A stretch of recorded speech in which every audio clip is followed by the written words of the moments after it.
National Weather Service in the Twin Cities has issued a tornado warning for southeastern Pope County, west central Stearns County, northeastern Swift County, northwestern Candy, Ojai County, until 7 p.m. At 6:43 p.m., a confirmed tornado was located near Murdoch, or 22 miles northwest of Wilmer, moving northeast at 80 miles per hour. Expected hazards included a damaging tornado. A tornado has been confirmed by law enforcement. The following impacts are expected. Flying debris will be dangerous to those caught without shelter. Mobile homes will be damaged or destroyed.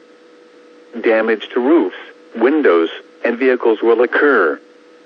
Tree damage is likely. This tornadic thunderstorm will remain over mainly rural areas of southeastern Pope, west central Stearns, northeastern Swift, and northwestern Candy, Ojai counties, including the following locations: Delaware Graph, Gilchrist, Swift Falls, and Sunburg. To repeat, a tornado is on the ground. Take cover now. Move to a basement or an interior room on the lowest floor of a sturdy building. Avoid windows.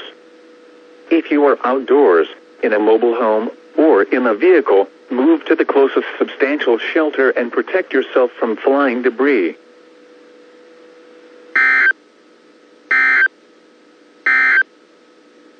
A severe thunderstorm warning remains in effect until 7:30 p.m. for western Meeker, southwestern Stearns, and Candy, Ojai counties. At 6:40 p.m., severe thunderstorms were located along a line extending from Murdoch to